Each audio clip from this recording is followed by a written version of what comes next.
Yo, check it out. What's up, YouTube? This is your boy Kurt. Rolling. I'm out here with an '87 Chevrolet R10, and as you can see, it's still looking gorgeous. It's just sitting here chilling, catching some sun rays. You know what I'm saying?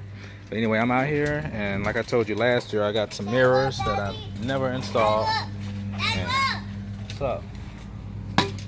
Oh, awesome! That was a good hit. Just had some freaking hibachi food. My stomach turning right now. I'm about to have to end this quick.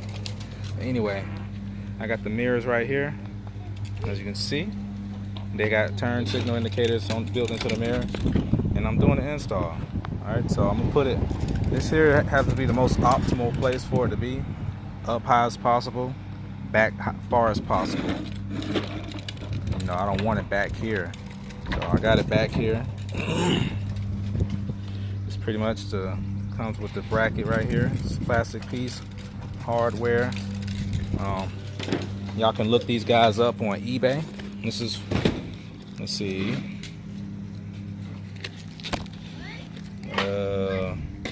free shipping motorsports.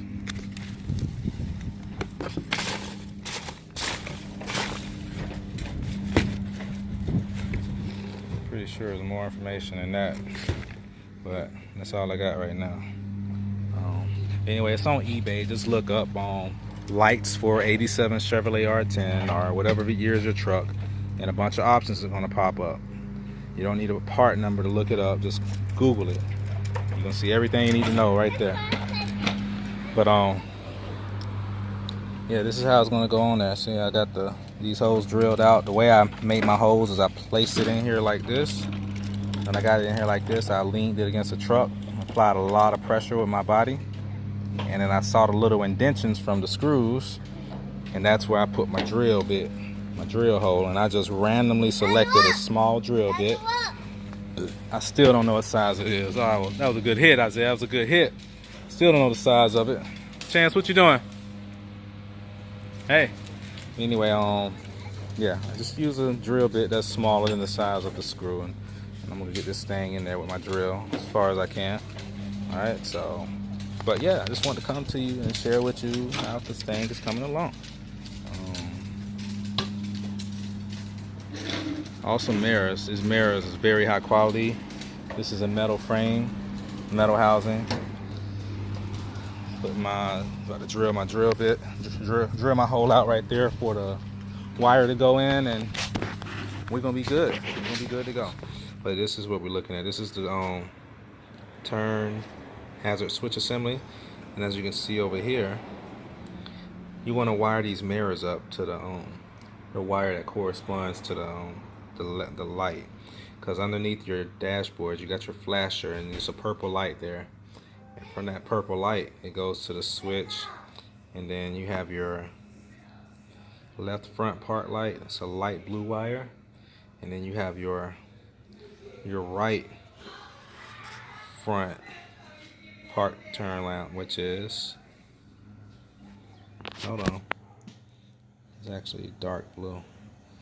Let's see, there we go. It's dark blue. You got your dark blue wire that's coming from the switch area, and you got your light blue for the left side coming from your switch area. So I'm gonna show you where those two lights are located at, right here underneath the dash, so that you can make this process a lot easier. And what you're gonna be looking for is right here where we are located, this steering column. See your steering column? Then we go underneath here, and you have this right here by your brake pedal.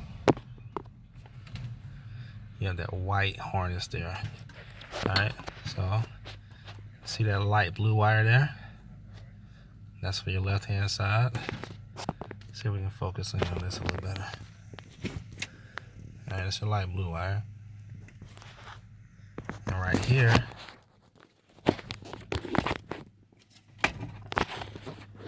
excuse me, y'all. It's kind of tight under here. Alright, see that dark blue wire coming out of the harness? That's for your right side.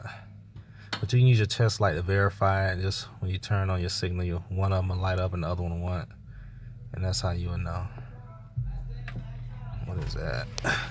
All right, so this right here is what you're gonna need to get your wire through the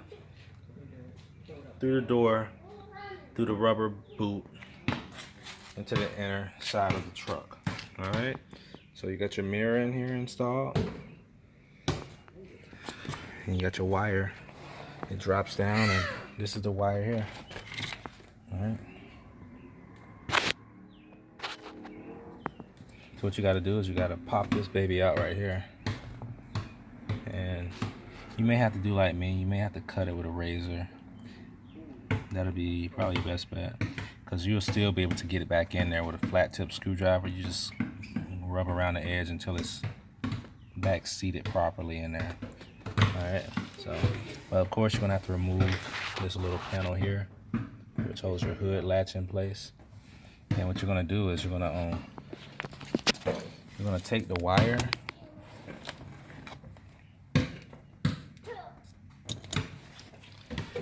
this wire here.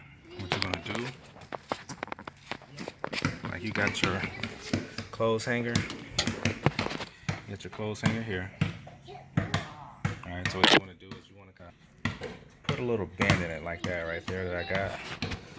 And then what you want to do is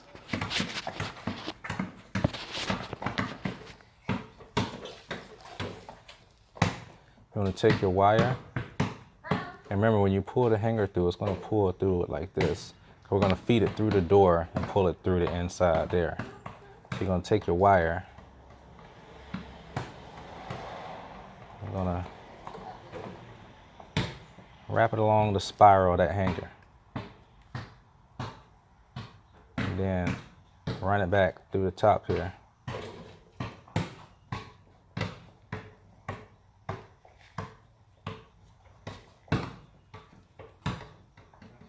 Whatever works best for you. All right. We're gonna feed this part of the hanger through.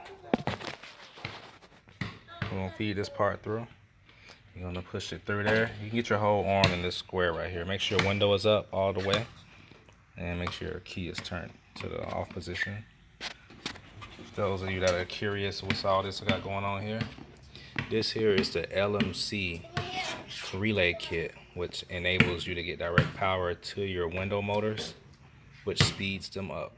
So if you don't have this on your truck, you should definitely get that relay kit. This makes the windows fly up and down like a new vehicle. I need to replace the motor on this side because it's not as fast as the motor on the other side, but they're a lot faster than they used to be.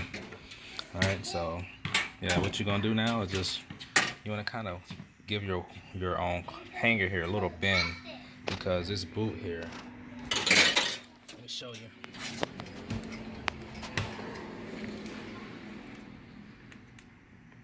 This boot here, and on the other side here, you see the difference in height?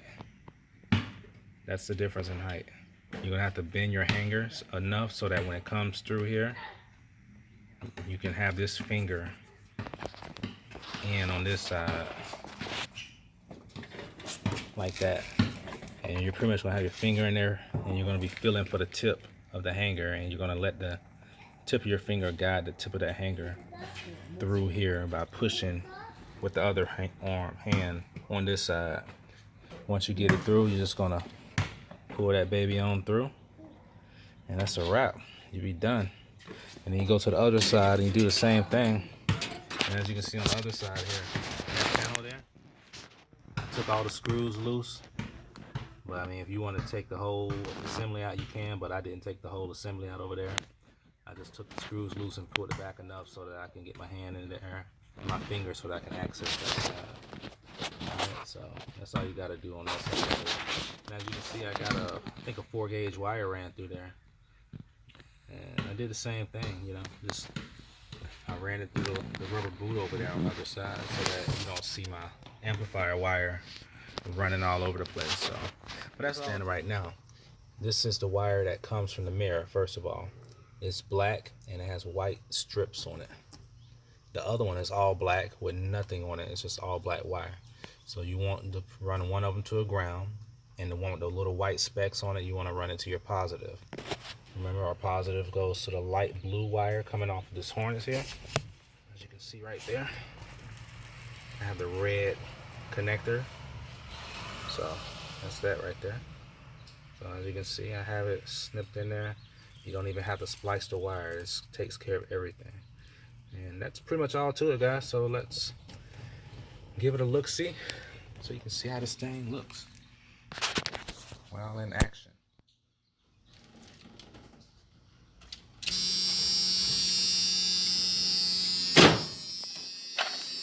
That's my passive door locks. It automatically does that. But yeah, that's all to it right there. It looks real good on the truck. This is what it's all about, guys. It's all about modernizing these old rides and giving them a fresh touch. Okay, another C10 video for you. I hope you enjoyed the video. I'm about to bounce, but I'm going to get this other side wrapped up. But hey, like, share, subscribe. You know, let other people know what's going on, what they can do. I got these lights off of eBay. You can get them off of Amazon, I'm sure, but just look up side view mirrors with turn indicator for Chevrolet C10, and it'll pop up. I try to put some information in the description or something like that, but it's not hard to find, I promise you. But other than that, that's about it. It's your boy Kurt A. Roll, and I'm out. Hope you enjoyed the video. Please like, share, subscribe, and that's it. Booyah!